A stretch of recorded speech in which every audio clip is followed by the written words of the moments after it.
Difficile de porter un regard sur toute une année de cinéma, surtout quand celle-ci a été autant chargée que la mienne. Beaucoup de films, moins de perles que l'année précédente et surtout un constat grave à porter sur le cinéma moderne et surtout sur la production grand public.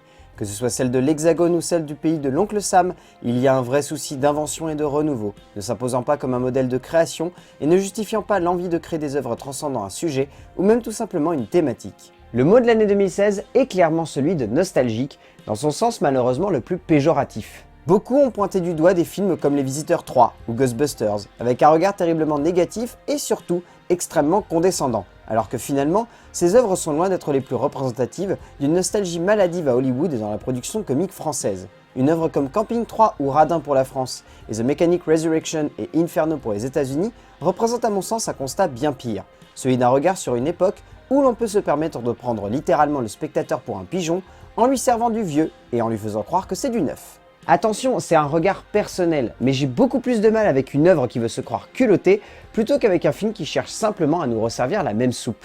C'est à mon sens un souci aujourd'hui, qui ronge le cinéma moderne et qui a rongé l'année 2016, car même si des nouveautés comme The Revenant se sont imposées auprès du grand public comme des films ambitieux, il y manquait également une sève novatrice d'un point de vue dramatique, comme une nostalgie sous-jacente rongeant l'œuvre et la laissant se perdre au fil de son développement.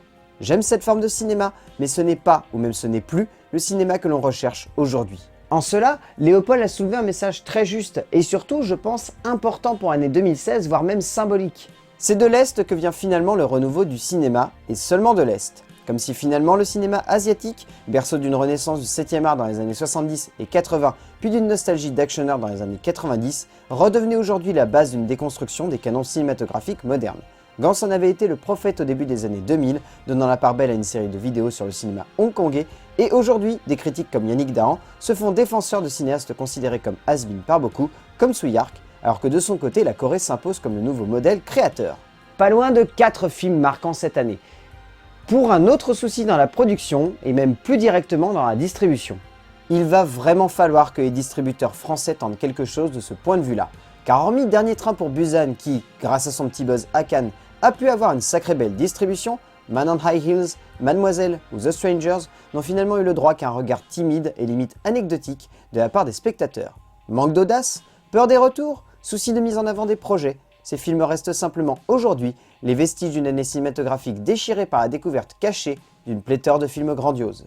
Le regard des spectateurs ne pourra pas changer du jour au lendemain si les distributeurs ne cherchent pas à en faire le véhicule d'invention qu'ils devraient devenir, comme Wild Bunch par exemple pour ne citer que. Soutenez le cinéma qui doit devenir un modèle. Faites des petits films qui vous touchent, la base d'une passion et d'une envie de voir du neuf. Cherchez à regarder ailleurs que là on vous dit de rester fixé bêtement. Laissez des personnes comme Clavier, Boone ou Merad se perdre dans des délires rétrogrades qui ne vous respectent même pas. Et laissez une petite œuvre intime et personnelle vous passionner et vous envoûter. Le cinéma, c'est avant tout quelque chose de viscéral, qui se doit de vous émouvoir, et pas simplement de vous divertir sur l'instant. Et c'est en cela que je continuerai de mon côté de parler de tous les films possibles, sans laisser des portes se fermer et emprisonner mon esprit de spectateur. C'est avec ces quelques mots que je voulais clôturer cette semaine spéciale bilan de l'année passée. Et c'est ainsi que je veux que vous gardiez en tête ce message. Regardez ce que vous aimez, et surtout, si une petite œuvre vous passionne, criez son nom haut et fort pour qu'elle ne tombe pas dans l'ombre des salles obscures.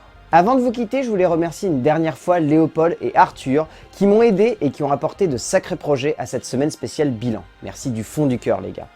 Quant à nous, on se retrouve à partir de lundi pour reprendre le cours normal des vidéos et surtout n'oubliez pas, c'est avec votre voix que le cinéma peut grandir.